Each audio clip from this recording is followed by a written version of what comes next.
கர்த்தருடைய பரிசுத்த நாமம் மகிமைப்படுவதாக.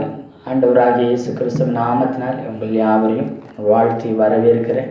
இந்த நாளிலும் கூட ஒரு மரத்தை குறித்து நாம் தியானிக்க ஏசப்பா நமக்கு உதவி செய்வாராக. நாம் பாடினது போல ஒளிவ மரத்தை குறித்து ஒரு சில காரியங்களை இந்த நாளில் பார்க்க ஏசப்பா நமக்கு உதவி செய்வாராக. கர்த்தருக்கு ஸ்தோத்திரம்.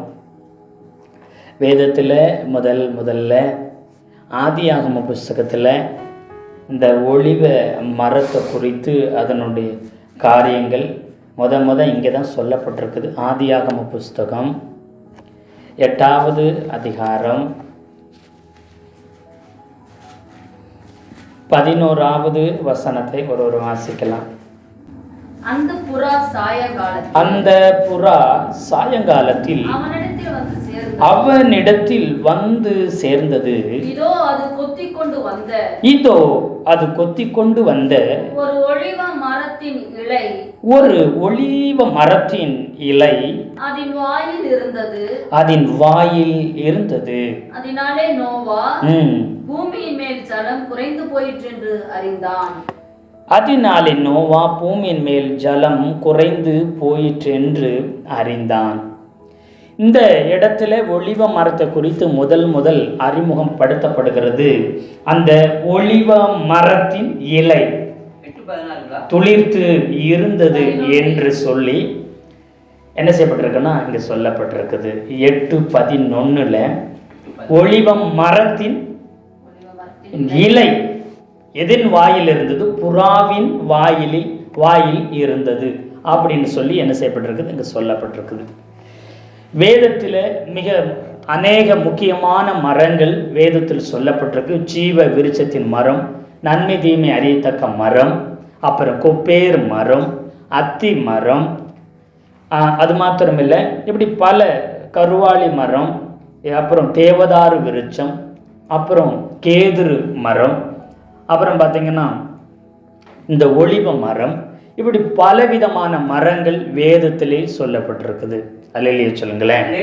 அதில் மிகவும் முக்கியமான இடத்துல முக்கியமானதாக இருக்கிறது இந்த ஒலிவ மரம். எத்தனை பேர் ஆமென் சொல்றீங்க? அல்லேலூயா. இங்கே நோவாவின் காலத்தில் நடக்கிற சம்பவத்தை நம்ம வாசிக்கிறோம். நோவா தன்னுடைய 600வது வயது ஆகும் பொழுது என்ன செய்கிறதுனா வானத்திலிருந்து மழை கொட்டப்படுது, பூமியிலிருந்து ஊற்றுக்கண்கள் திறக்கப்படுது, 40 நாள் இரவு பகலும் மழை கொட்டப்படுகிறது. பூமியில் இருக்கிற ஜனங்கள் அத்தனை பேரும் அழிந்து போகிறாங்க. நோவாவும் அவன் மனைவியும் அவனுடைய 3 மகன்களும் மருமகள்களும் மொத்தம் 8 பேர் பேழையாகிய கப்பலுக்குள்ள இருக்கிறாங்க. அது தவிர்த்து அவர்களுக்குள்ள பேழைக்குள்ள கப்பலுக்குள்ள வந்த ஜோடான மிருக ஜீவன்கள் தவிர பூமியில் இருக்கிற அத்தனையும் அழிந்து போகிறது. அப்போ அழிந்து போன பொழுது ஏறக்குறைய கிட்டத்தட்ட 10-11 மாதங்கள், அதிகபட்சமாய் 1 வருட காலமாக பூமி முழுவதும் தண்ணியினால ஜலத்தினால நிறைஞ்சு இருக்குது. பூமியிலே மிகவும் உயரமான சிகரத்தை விட 15 முழம் உயரம் என்ன செஞ்சிச்சு, அதிகமான தண்ணி இருந்துச்சு. பூமியிலே மிக உயரமான சிகரம் அந்த பாருங்க, அவ்வளோ உயரமான அந்த சிகரத்தை விட 15 முழம் அதிகம். பார்த்தீங்கன்னா வசனம் 7வது அதிகாரம் 19-20 வாசன், ஜலம் பூமியின் மேல் மிகவும் அதிகமாய் பெருகினதினால் வானத்தின் கீழ் எங்கும் உள்ள உயர்ந்த மலைகள் எல்லாம் வானத்தின் கீழ். அப்போ முழு பூமியிலும் மிக உயரமான மலை எதுவோ அதெல்லாம் மூடப்பட்டது மாத்திரமில்லை, அந்த மூடப்பட்ட மலைகளுக்கு மேல 15 முழம் உயரத்திற்கு ஜலம் பெருகிற்று. பூமியிலே மிக உயரமான மலையை விட தண்ணி 15 முழம், கிட்டத்தட்ட 25 அடி உயரத்துக்கு, உலகத்திலே உயரமான மலையை விட 20-25 அடி உயரத்துக்கு தண்ணி நிற்குது முழு பூமியிலையும். அதனால் அதிலிருந்து யாரும் பிழைக்கவோ தப்பிக்கவோ முடியவே முடியாது. இந்த பேழைக்குள்ள கப்பலுக்குள்ள இருந்தவங்க மட்டும்தான் உயிரோடு இருக்கிறாங்க. இப்போ கிட்டத்தட்ட ஏறக்குறைய 1 வருட காலமாக என்ன செய்து தண்ணி முழு பூமியில் நின்று கொண்டிருக்குது. கொஞ்சம் கொஞ்சம் படிப்படியாக வற்றி கொண்டிருக்குது. அப்படி சொன்னால் பல 100 அடிகள், ஏன் சொல்லப்போனால் ஆயிரக்கணக்கான அடிகளுக்கு மேலாக முழு பூமியில் தண்ணி நிற்கிது. பல ஆயிரக்கணக்கான அடி உயரத்துக்கு மேலே தண்ணி முழு பூமி நிறைச்சி நிற்கிது. எல்லா உயிர்களும், எல்லா மரம் செடி கொடிகளும் எல்லாம் என்ன செஞ்சுருக்கோம், அந்த தண்ணியில் மூழ்கி கிட்டத்தட்ட ஏறக்குறைய 1 வருஷ காலமாக அதை எதை பார்க்கல, வெயில் அது பார்த்துருக்காது. மரம் செடி கொடிகளுக்கு வெயில் ரொம்ப தேவை. வெயில் படாமல் இருந்து அது கருகி போயிடும். அது என்ன செஞ்சிடும், தண்ணிக்குள்ளேயே இருந்து அதை என்ன செஞ்சிடும், அழுகி போயிடும். ஆனால் ஏறக்குறைய 1 வருட காலமாக இவ்வளவு பல ஆயிரக்கணக்கான அடி உயரமான தண்ணிக்குள்ளே இந்த ஒலிவ மரம் இருந்தது. ஆனால் நோவா அந்த காகத்தை அனுப்பி பார்த்தார். அது என்ன செய்யலை, எந்தவித பயனும் இல்லை. அதை என்ன செய்யுது, தங்குறதுக்கு இடம் இல்லாத அளவுக்கு அது இருந்துச்சு. மறுபடி ஒரு புறாவை என்ன செய்கிறார், அனுப்பி விடுகிறார். புறா பறந்து போகிறது. பறந்து போய் அது என்ன செய்கிறதுனா அப்படியே பறந்து திரிஞ்சு அப்படியே வந்துடும். தங்குறதுக்கு அது இடம் இருந்து, ஏதாச்சும் ஒரு மரம் இருந்தால் தான், ஏதாச்சும் ஒரு இது இருந்தால் தான் தங்குறதுக்கு இடம் இருந்தால் தான் அது என்ன செய்ய முடியும், தங்க முடியும். இப்போ பறந்து தெரிஞ்சிட்டு அது திரும்பி வந்துடுது. அப்புறம் திரும்பவும் அது போய் என்ன செய்கிறதுனா ஒரு ஒளி வேலையை பச்சையாக துளுத்து இருக்குது, பூமியில் தண்ணி வத்தி இருக்குது அப்படிங்கிறதுக்கு அறிஞ்சிக்கிறபடிக்கு. ஏன்னு கேட்டால் இவங்க அரராத்துங்கிற மலை மேலே என்ன செய்கிறாங்க, கப்பல் நின்றுச்சு. தண்ணி படிப்படியாக வற்றிட்டு வரும்போது அரராத்து மலையில் போய் அது நின்னதுக்கப்புறம் அது கீழே படிப்படியாக தண்ணி என்ன செய்யுது, வற்றி கொண்டே போகிறது. இவர்கள் மலைகளில் உச்சிகளிலே இவங்க என்ன செய்யுது, அந்த பேரை போய் தங்கிட்டதுனால அந்த மலை மேலே இருந்து கீழே பார்த்தா சுற்றி மலையும் பாறை தான் உங்களுக்கு என்ன செய்யும் தெரியுமே தவிர கீழே என்ன இருக்குது பூமியிலன்னு தெரிஞ்சிருக்க வாய்ப்பு இல்லை. அதனால் அவர் புறாவை முதல்ல காகத்தையும் பின்பு என்ன செய்கிறார், புறாவையும் அனுப்புகிறார். பூமி எங்கும் தண்ணி இருந்ததுனால அது உள்ளங்கால் படுறதுக்கு இடம் இல்லாமல் திரும்பி வந்துருச்சு. திரும்ப 7 நாள் கழிச்சு அவர் என்ன செய்கிறார், அனுப்பி விடுகிறார். அல்லேலூயா. முதல்ல புறாவை அனுப்பி விடுகிறார். அப்புறம் என்ன செய்கிறார், முதல்ல காகத்தை அனுப்புகிறார், பின்பு புறாவை அனுப்புகிறார். அது இடமில்லாதபடி மறுபடி பறந்து திரிந்து வந்ததுக்கப்புறம் 7 நாள் கழித்து மறுபடியும் அனுப்புகிறார். அந்த புறா சாயங்காலத்தில் அவரிடத்துல வந்து என்ன செய்கிறது, சேருது. ஒரு ஒலிவ மரத்தின் இலையை கொத்தி கொண்டு வந்து சேருது. எத்தனை பேர் ஆமென் சொல்றீங்க? அல்லேலூயா, அல்லேலூயா. ஆமா, சோத்திரம். அது என்ன செய்யுதுன்னா ஒலிவ மரத்தின் இலை துளிர்த்து இருக்குது. எத்தனையோ மரங்கள் இருந்திருக்கலாம், எத்தனையோ பூமியில் எத்தனை விதமான மரங்கள் இருந்திருக்கும், விலை உயர்ந்த மரங்கள்லாம் இருந்திருக்கும். அதெல்லாம் துளிர்க்க முடியலை. ஆனால் முத துளிர்த்தது எது, ஒலிவ மரம். எத்தனை பேர் ஆமென் சொல்றீங்க? அல்லேலூயா.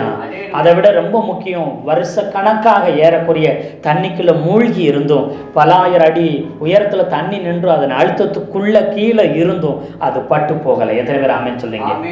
ஒலிவ மரம் பல 1000 வருஷங்கள் உயிரோடு இருக்கிற தன்மையை கொண்டதா இருக்குதுன்னு சொல்லி வேத ஆராய்ச்சியாளர்கள் சொல்றாங்க. எத்தனை பேர் ஆமென் சொல்றீங்க? அந்த மரம் வருஷ கணக்கால இயேசுநாதர் ஜெபித்த பொழுது அந்த கெச்சமனையில் இருந்த மரம் இன்றைக்கும் இருக்கிறதாக சொல்றாங்க. கெச்சமனையில் இன்னைக்கும் அந்த மரம் இருக்கிறதா சொல்றாங்க. நமக்கு எப்படி வாழை மரம் என்ன செய்து, வாழை மரம் தான் பட்டு போகிறதுக்கு முன்பதாகவே நிறைய பக்க கன்றுகளை உருவாக்குகிறது மாதிரி இந்த ஒலிவ மரத்தின் சிறப்பு தன்மை என்னன்னு சொன்னால், தன்னுடைய அது வளர்ந்து வர வர வர சுற்றி என்ன செய்யுமா, ஒலிவ கன்றுகளை என்ன செய்யுமா இப்போ சுற்றிலும் ஏற்படுத்தி கொண்டே வருமா. தன்னுடைய பழைய சரீரத்தை அதை என்ன செய்யும், பழைய இது அப்படி தோலை உரிச்சு தன்னை புதிதாக்கி கொண்டு தன்னை மறுரூபம் என்ன செய்யும் புதுப்பித்து கொண்டு என்ன செய்யும், பட்டைகளை உதிர செய்து என்ன செய்ய புதிதாக்கி கொண்டு பல வருடங்கள் தாங்கி உயிரோட நிற்குமா. சீக்கிரமாக அது சாகாது, சீக்கிரமாக ஒலிவ மரம் அழியாது என்று சொல்கிறார்கள். அல்லேலூயா சொல்லுங்களேன், அல்லேலூயா சொல்லுங்களேன். அதனாலதான் தாவீது சொல்றார், நான் தேவனுடைய ஆலயத்தில் நாட்டப்பட்ட பச்சையான ஒலிவ மர கன்ற போல இருக்கிறேன் என்று அவர் சொல்லுகிறார். எத்தனை பேர் ஆமென் சொல்றீங்க? தேவனுடைய சந்நிதியில் நாட்டப்பட்டவனுக்கு அழிவு இல்லை. எத்தனை பேர் ஆமென் சொல்றீங்க? என்னை விசுவாசிக்கிற மரித்தாலும் பிழைப்பான், அவன் மறியாமலும் இருப்பான் என்று ஆண்டவராகிய இயேசு கிறிஸ்து சொன்னார். எத்தனை பேர் ஆமென் சொல்றீங்க? அல்லேலூயா. அது ஆமென். நெடுநாளாய் பல 1000 ஆண்டுகளாய் அது நிலைத்திருக்கக்கூடியது, நீடித்திருக்கக்கூடியது. எத்தனை அழுத்தங்கள் வந்தாலும், எத்தனை சுத்திரம் ஆழங்கள் வந்தாலும், எத்தனை எதிர்ப்புகள் வந்தாலும், எத்தனை காரியங்கள் வந்தாலும் அதையெல்லாம் ஜெயித்து உயிரோடு நிலைத்து நின்று துளிர்க்கக்கூடிய வளரக்கூடிய வல்லமை படைத்தது இந்த ஒலிவ மரம். எத்தனை பேர் ஆமென் சொன்னீங்க? ஆமை சோதரன். தேவனுடைய பிள்ளைகள், நீங்க எத்தனை அழுத்தங்கள் உங்களுக்கு வந்திருக்கலாம், எத்தனை நெருக்கங்கள் வந்திருக்கலாம், ஆனா முதலாவது துளிர்க்கும்படி ஒலிவ மரம் துளிர்க்கிறது போல கர்த்தர் உன்னை இந்த நெருக்கம், இந்த பாடு, இந்த பிரச்சனைகள் எல்லாவற்றையும் ஜெயித்து கர்த்தர் துளிர்க்க பண்ண போகிறார். எத்தனை பேர் ஆமென் சொல்றீங்க? அல்லேலூயா, அல்லேலூயா. உலகத்திற்கு இது நெருக்கமான காலமாய், உலகத்திற்கு இது இடுக்கமான காலமாய், அமைச்சர் தேசங்களுக்கு இது சங்கடமான காலமாய் இருக்கலாம். ஆனா ஒலிவ மரமா கன்றை போல, ஒலிவ மரத்தை போல கர்த்தர் தேவனுடைய ஆலயத்தில் நாட்டப்பட்டிருக்கிற நீங்க அபிஷேகம் பண்ணப்பட்ட ஒலிவ மரமாய் இருக்கிறீங்க. எத்தனை பேர் ஆமென் சொல்றீங்க? அல்லேலூயா, அல்லேலூயா. தேவனுடைய ஆலயத்திலிருந்து உங்களை ஒருவரும் பிடுங்க முடியாது. தேவனுடைய சந்நிதியிலிருந்து ஒருவனும் உங்களை வேரோடு பிடுங்கி எரியவே முடியாது. எத்தனை பேர் ஆமென் சொல்றீங்க? அல்லேலூயா சொல்லுங்களேன். ஆமை. கர்த்தர் உங்களை உறுதியாய் ஊன்ற கட்டுகிறவர். அவர் நாட்டின நீங்க பச்சையான ஒலிவ மரம். எத்தனை பேர் ஆமென் சொல்றீங்க? அல்லேலூயா. ஆமா சோத்திரம். நீங்க இலையுதிராத மரத்தை போல எப்பயும் செழித்து இருப்பீங்க, வளர்ந்து கொண்டே இருப்பீங்க. உங்கள் வளர்ச்சி ஒரு நாள் நின்று போகாது, உங்கள் உயரம் ஒரு நாள் குறைந்து போகவே போகாது. எத்தனை பேர் ஆமென் சொல்றீங்க? அல்லேலூயா.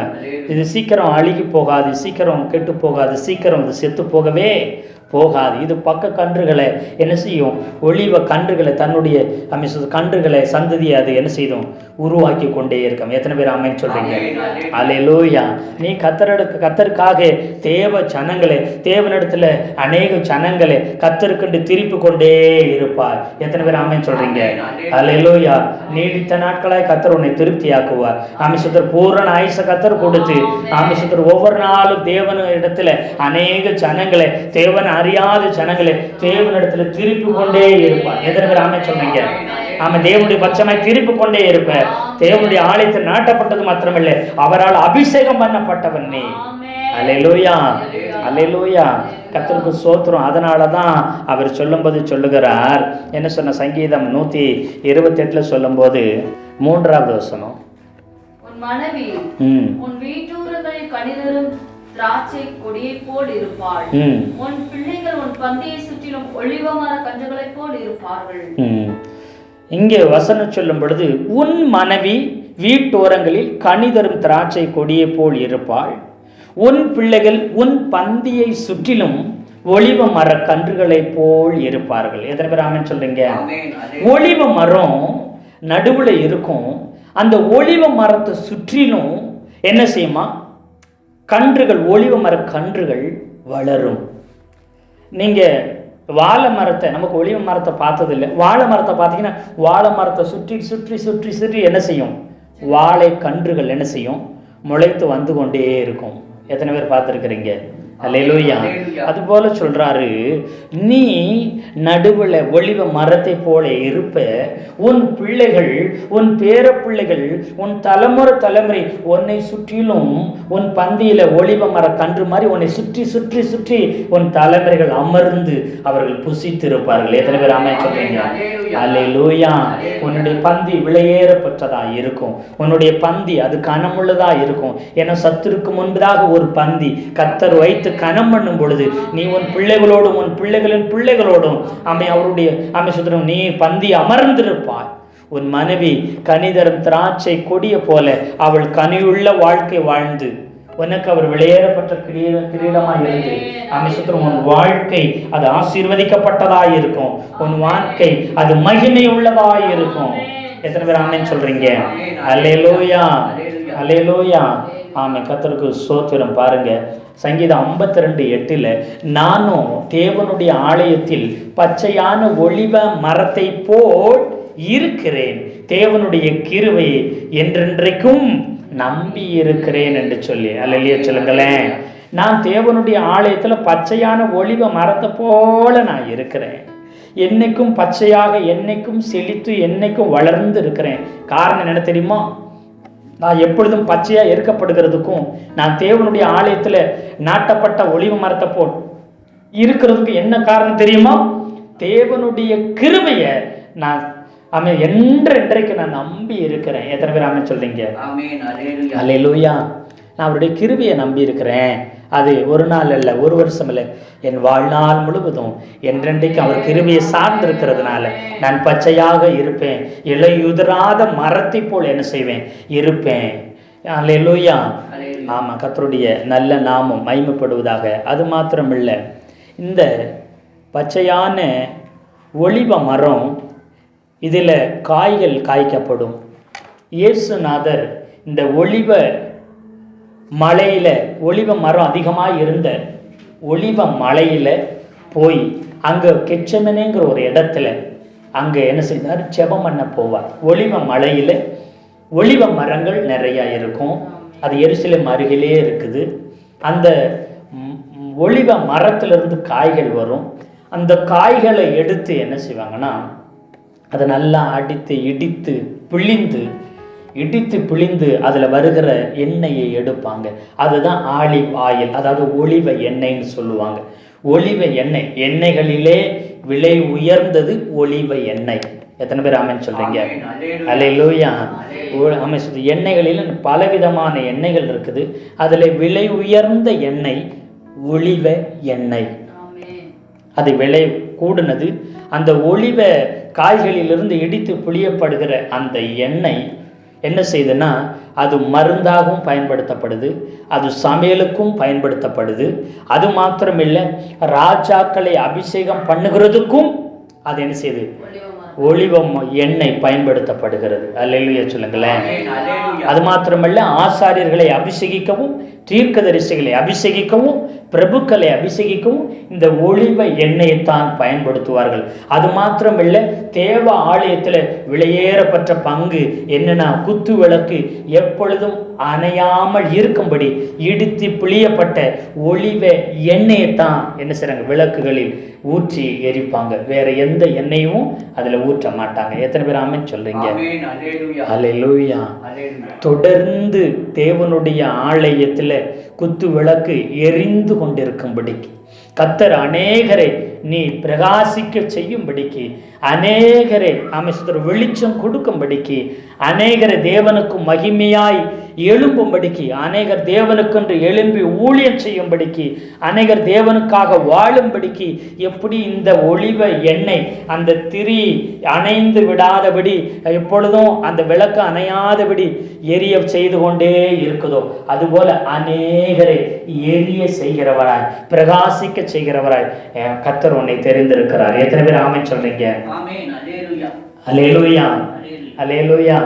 ஆமா, எரிந்து பிரகாசிக்கிற விளக்காய் என்ன செய்தான்? ஆமை சுத்தர் யோவான் ஸ்நானகன் இருந்தான். அநேகரை எரிந்து பிரகாசிக்க செய்கிறவனாகவும் அவன் இருந்தான். அல்லேலூயா.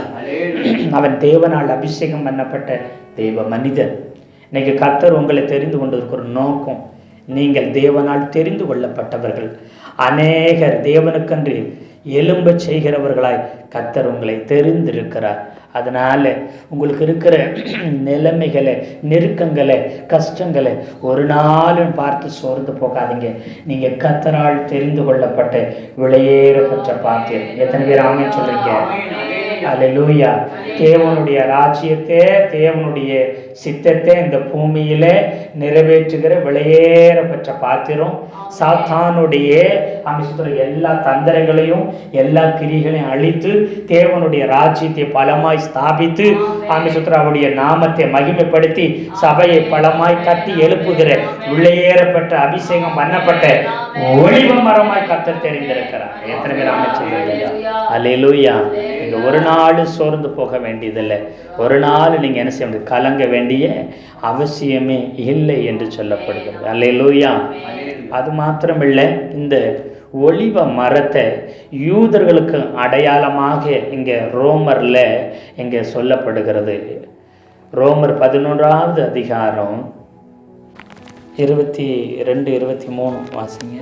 24, 11வது அதிகாரம். சுவாபக்கிளைகளை தேவன் தப்பவிடாதிருக்க உன்னையும் 17வது வசனத்தில் பார்த்தீங்கன்னா, சில கிளைகள் முறித்து போடப்பட்டிருக்க காட்டொலிவ மரமாகிய நீ அவைகள் இருந்த இடத்திலே ஒட்ட வைக்கப்பட்டு ஒலிவ மரத்தின் வேருக்கு சாரத்திற்கும் உடன் பங்காளியாய் இருந்தாயானால் நீ அந்த கிளைகளுக்கு விரோதமாய் பெருமை பாராட்டாதே. பெருமை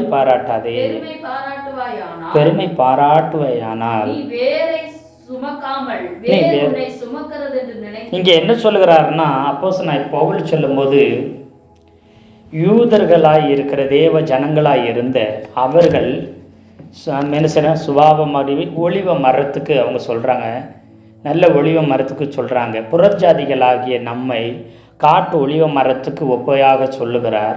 நல்ல ஒலிவ மரம் என்ன செய்கிறதுனா, தேவனை ஆண்டவராய் இயேசு கிறிஸ்துவை மேசியாவாக ஏற்றுக்கொள்ளாதனால, வெட்டப்பட்டபடியினால, அவரை நம்பி விசுவாசித்து அவரை நம்ம ஏற்றுக்கொண்ட நாம் காட்டொலிவ மரத்தை நல்ல ஒலிவ மரத்தின் மேலே என்ன செஞ்சிருக்கிறாராம், ஒட்ட வைத்திருக்கிறார் என்று சொல்லி, நல்ல ஒலிவ மரமாக இஸ்ரவேலர்களுக்கே இந்த நிலைமைனா, காட்டு ஒலிவ மரமாக நீ இருக்கிற நீ உன்னை மேன்மை பாராட்டி கொள்ளாதுன்னு சொல்லுகிறார். தேவனுடைய பிள்ளைகளுக்கு அடையாளமாய் இஸ்ரவேலுடைய ஜனம், தேவனுடைய ஜனத்துக்கு அடையாளமாய் ஒலிவ மரம் சொல்லப்படுகிறது. எத்தனை பேர் ஆமென் சொல்றீங்க? அல்லேலூயா. ஆமா. அப்போ ஒலிவ மரம் தேவனுடைய பிள்ளைகளுக்கு அடையாளமாய் இருக்கிறது. தேவ பிள்ளைகளுக்கு சுத்திரம் ஒரு நிழலாட்டமாய் இந்த ஒலிவ மரம் இருக்கிறது. எத்தனை பேர் ஆமென் சொல்றீங்க? அல்லேலூயா. ஆமா சூத்திரம். நாமெல்லாம் காட்டு ஒலிவ மரத்தை போல இருந்தாலும் நாம் என்ன செய்கிறோம்? கர்த்தர் நம்மை தெரிந்தெடுத்திருக்கிறார். பலன் உள்ளவர்களாய், பலன் கொடுக்கிறவர்களை மாற்றியிருக்கிறார். நாம் மேன்மை பாராட்டுகிறதுக்கு ஒன்றுமே இல்லை. எத்தனை பேர் ஆமென் சொல்றீங்க? அல்லேலூயா, அல்லேலூயா. ஆமாம் சூத்திரம். இப்படி காட்டு ஒலிவ மரத்தை போல இருந்த நம்மை நல்ல ஒலிவ மரத்தில் ஆமென் கர்த்தர் ஒட்ட வைத்து நம்மளை கனி கொடுக்கிறவர்களாய், விலையேற பெற்றவர்களாய், அதுவும் ரொம்ப முக்கியமாய் நாம் என்ன செய்கிறோம்? மனவாட்டியாகி சபையாய் கர்த்தர் மாற்றி இருக்கிறார். எத்தனை பேர் ஆமென் சொல்றீங்க? நாம் எல்லாம் மனவாட்டியாக சபையாய் இருக்கிறோம். இந்த ஒலிவ மரங்கள் நிறைந்த அந்த மலை தான் ஒலிவ மலை. அந்த மலையில் தான் ஆண்டவர் அனுதினமும் போய் அங்கே செபித்து கொண்டிருந்தார். தனி செபம் கெச்சமனையில் போய் செபித்து கொண்டிருந்தார். கெச்சமனைனா இடித்து கசக்கி பிழியப்படுகிற இடம்னு அர்த்தம். கசக்கி பிழிகிற நிலைமை அந்த இடம். ஏன்னா அங்கே கெச்சமனைங்கிற அங்கே ஆலை இருந்தது. அங்கே ஒலிவ காய்களை நல்லா இடித்து என்ன செய்வாங்க? அதை பிழிஞ்சு எண்ணெய் எடுப்பாங்க. அதே போல் ஆண்டவராக இயேசு கிறிஸ்து கெச்சமனையில் ஜெபம் பண்ணும் பொழுது என்ன செய்தார்? அவர் கசக்கை பிழியப்படுகிறது போல, ஒலிவ காய்கள் அந்த ஒலிவ பழம் கசக்கை பிழியப்படுகிறது போல இவர் பிழியப்பட்டு என்ன செய்தார்? அவர் ரத்தமெல்லாம் வேர்வையாய் வெளியேறினது. அல்லேலூயா, அல்லேலூயா. ஆமாம் சோத்திரம். கடைசி நாட்களில் திரும்ப இயேசுநாதர் அதே ஒலிவ மலையில தான் வந்து இறங்க போகிறார். எத்தனை பேர் ஆமென் சொல்றீங்க? மறுபடியும் கர்த்தர் பகிரங்கமாய் இங்கே வரும் பொழுது அவர் வந்து இந்த ஒலிவ மலையில் தன்னுடைய காலை முதலாக வைக்க போகிறார். அந்த ஒலிவ மலை இரண்டாக பிளந்து கர்த்தருக்கு வழி விட போகிறது. எத்தனை பேர் ஆமென் சொல்றீங்க? அல்லேலூயா. ராஜா வருகிறதை ஒலிவ மலையும் அங்கு உள்ள ஒலிவ மரங்களும் எதிர்பார்த்து காத்து கொண்டிருக்கிறது. என்னுடைய ராஜாதி ராஜா திரும்பவும் வரப்போகிறார் என்று. எத்தனை பேர் ஆமென் சொல்றீங்க? நாம் அவருடைய பிள்ளைகளாய் இருக்கிற நாமும் எதிர்பார்த்து காத்து கொண்டிருக்கிறோம். மனவாட்டியாகி சபை நாம் என்ன செய்கிறோம்? ராஜாதி ராஜாவாக, மணவாளனாக அவர் திரும்பவும் வந்து எங்களை சேர்த்து கொள்ள வரப்போகிறார் என்று நாமும் எதிர்நோக்கி காத்திருக்கிறோம். எத்தனை பேர் ஆமென் சொல்றீங்க? அல்லேலூயா சொல்லுங்களேன். ஒன்று புரிஞ்சுக்குங்க, அந்த ஒலிவ மரம் எளிதில் அழிந்து போகாது, செத்து போகாது. பல 100 1000 வருஷங்கள் தாண்டி நிலைத்திருக்கும். அதுபோல அவரை ஆண்டவராகிய இயேசு கிறிஸ்துவை விசுவாசிக்கிற நாம் நிலைத்திருக்கிறோம். எத்தனை பேர் ஆமென் சொல்றீங்க? அல்லேலூயா. ஆமென் சுத்தர். அவர் நமக்கு வாக்கு கொடுத்திருக்கிற, என்னை விசுவாசிக்கிறவன் பசியடையான் தாகமடையான்னு சொல்லியிருக்கிறார். என்னை விசுவாசிக்கிறவன் மரித்தாலும் பிழைப்பான் என்றும் ஆண்டவர் அங்கு சொல்லியிருக்கிறார். எத்தனை பேர் ஆமென் சொல்றீங்க? அல்லேலூயா. ஆமென் சோத்திரம். அது மாத்திரமில்லை, கர்த்தர் நம்மை என்ன செய்கிறார்னா, விலையேறப்பட்ட அபிஷேக தைலங்களை உண்டு பண்ணுகிற, விலையேறப்பட்ட எண்ணெய்களை கொடுக்கிறவர்களாக கர்த்தர் நம்மை தெரிந்தெடுத்திருக்கிறார். அல்லேலூயா. ஆமை சோத்திரம். அது மாத்திரமில்லை, தலைமுறை தலைமுறை தாண்டி அநேக ஒளிவ கன்றுகளை பிறப்பிக்கிறது போல தேவனுக்கென்று அநேகர்களை தேவனுக்கென்று அநேகரை கிறிஸ்துவுக்கள் பெற்றெடுக்க போகிறோம். எத்தனை பேர் ஆமென் சொல்றீங்க? அப்போஸ்தலனாகிய பவுல் சொல்கிறார், நான் உங்களை கிறிஸ்துவுக்குள் பெற்றெடுக்கிறதுக்கு கற்ப வேதனைப்பட்டேன்னு சொல்லுகிறார். அல்லேலூயா. மறுபடியும் உங்களை யாரும் வஞ்சித்திருவாங்களோன்னு சொல்லி பயந்திருக்கிறேன் என்று சொல்லுகிறார். நான் உங்களை கிறிஸ்துவுக்குள் பெற்றெடுத்தேன் அப்படின்னு கூட அங்கே சொல்லுகிறது போல நாம் அநேகர் கர்த்தருக்குள்ளாக பெற்றெடுக்கும்படியாக கர்த்தருக்குள்ள நடத்தும்படிக்காக கர்த்தர் நம்மை தெரிந்திருக்கிறார். எத்தனை பேர் ஆமென் சொல்றீங்க? நாம் தேவனுடைய ஆலயத்தில் நாட்டப்பட்ட பச்சையான ஒலிவ மரமாய் கர்த்தர் தெரிந்தெடுத்திருக்கிறார். கர்த்தர் நம்மை அபிஷேகித்திருக்கிறார். அநேகரை அபிஷேகிக்கிறவர்களாகவும் கர்த்தர் தெரிந்திருக்கிறார். எத்தனை பேர் ஆமென் சொல்றீங்க? அல்லேலூயா. நம்ம ஒலிவ மலை, அந்த ஒலிவ மலையில் இருக்க ஒலிவ மரங்களும் ஆண்டவராக இயேசு கிறிஸ்து வருகை எதிர்நோக்கி காத்திருக்கிறது போல நாமும் தேவனுடைய ஜனமாய் இருக்கிற நாமும் அவரை எதிர்நோக்கி காத்திருக்கிறோம். இஸ்ரவேல் தேவனுடைய ஜனங்கள் எப்படி நல்ல ஒலிவ மரத்துக்கு ஒப்புமையாக இருக்கிறது போல, ரட்சிக்கப்பட்ட நாமும் ஒலிவ மரத்துக்கு அடையாளமாக இருக்கிறது போல நாமும் அவருடைய வருகைக்கு எதிர்நோக்கி காத்திருக்கிறவர்களாக இருக்க வேண்டும். எத்தனை பேர் ஆமென் சொல்றீங்க? கர்த்தர் சொல்லுகிறார், சூழ்நிலைகளை பார்க்காதீங்க, நிலைமைகளை பார்க்காதீங்க, எதையும் பார்க்காதீங்க, கர்த்தரை மாத்திரம் நோக்கி பாருங்க. நீங்க நிலைத்திருப்பீங்க, நீடித்திருப்பீங்க. உங்களை யாரும் பிடுங்க முடியாது. ஆமென் சோத்திரம். ஒருவனும் பிடுங்க கூடாது. அப்படி கர்த்தர் உங்களை நாட்டுகிறவர், கர்த்தரை நாட்டுகிறவர். எத்தனை பேர் ஆமென் சொல்றீங்க? கர்த்தர் உங்களை நிலை நிற்க பண்ணுவார். கர்த்தர் உங்களை உயர பண்ணுவார். அநேக ராஜாக்களையும் பிரபுக்களையும் அபிஷேகிக்கிற வெளியேறப்பட்டவர்களாய் கர்த்தர் உங்களை மாற்றுவார். எத்தனை பேர் ஆமென் சொல்றீங்க? எப்பொழுதும் தேவனுடைய ஆலயத்தில் விளக்கை எரிய செய்கிறது போல அநேகரை எரிந்து பிரகாசிக்கிற விளக்காய் எழும்ப செய்கிறவர்களாய் கர்த்தர் உங்களை தெரிந்தெடுத்திருக்கிறார். இந்த ஒளிவ எண்ணெய் எப்படி காயம் மாற்றுகிறதோ அதுபோல அநேகரை காயம் மாற்றுகிறவர்களாய் கர்த்தர் உங்களை மாற்றுவார். எத்தனை ஆமென் சொல்றீங்க? ஆமென் சோத்திரம். பிசாசின் பிடியில் இருக்கிறவர்களை விடுதலையாக்கி குணமாக்குவீங்க. நோயின் பிடியில் இருக்கிறவங்களை ஆமென் சோத்திரம் குணமாக்கி அவர்களை விடுவிப்பீங்க. எத்தனை பேர் ஆமென் சொல்றீங்க? ஆமென். கஷ்டங்களில் நஷ்டங்களில் விழுந்தவங்க, சோர்ந்தவங்க, தள்ளப்பட்டவங்க எல்லாம் நீங்க குணமாக்குவீங்க. நீங்க கர்த்தரிடமாய் திருப்புவீங்க. அவர்கள் சுகமாய் தங்கி இருக்க பண்ணுவீங்க. கர்த்தர் அப்படிப்பட்ட விசேஷத்தை கிருபையை கொடுத்திருக்கிறார். நீங்க சொல்லுங்க, நான் பச்சையான ஒலிவ மரத்தை போல தேவனுடைய ஆலயத்தில் நாட்டப்பட்டிருப்பேன். எத்தனை பேர் ஆமென் சொல்லுங்க? நான் அபிஷேக ஒலிவ மரம், தேவாலயத்தில் வளர்கின்றவன். நான் அபிஷேக ஒலிவ மரம், தேவாலயத்தில் வளர்கின்றவன். என்னேசரன்பில் என்றென்றைக்கும் நான் நம்பிக்கை வைத்துள்ளே. என்னேசரன்பில் என்றென்றைக்கும் நான் நம்பிக்கை வைத்துள்ளே. பச்சையான ஒலிவ மர கன்று நான் பாடி பாடி கொண்டாடுவேன். நான் பச்சையான ஒலிவ மர கன்று நான். ஆமென், ஆமென். கர்த்தர் சொல்லுகிறார், நீ பச்சையான ஒலிவ மரமாய் நாட்டப்பட்டு நிலைத்து கனி கொடுத்து அநேகரை அபிஷேகித்து அநேகரை எரிந்து பிரகாசிக்க செய்து அநேகரை என்னிடத்தில் பெற்றெடுத்து நம்ம என் நாமத்தை நீ மகிமைப்படுத்துகிற விலையேற பெற்ற பாத்திரம். எத்தனை பேர் ஆமென் சொல்றீங்க? நீ முதலாவது துளிர்த்து என் நாமத்தை மகிமைப்படுத்த போகிற விலையேற பெற்ற பாத்திரமாய் இருக்கிறாய் என்று சொல்லி கர்த்தர் வாக்கு கொடுக்கிறார். அல்லேலூயா. ஒருவனும் அசைக்க முடியாது. நீ என்றென்றைக்கும் நிலைத்து நீடித்திருப்பார். என்றென்றும் கர்த்தருடைய நாமத்தை மகிமைப்படுத்திருப்பார். உன் மேல இருக்கிற ஆவியை அமைச்சுத்திரு, உன் மேல இருக்கிற அபிஷேகத்தை உன் பிள்ளைகள் மேலும் உன் பிள்ளைகள் மேலும் தலைமுறை தலைமுறைக்கும் நான் என்ன செய்வேன்? தந்து ஆசீர்வதிப்பேன் என்று சொல்லுகிறார். கர்த்தர் தாமே இந்த வார்த்தையில கொண்டு நம்ம ஒவ்வொருத்தரையும் ஆசீர்வதிப்பாராக. ஆமென்.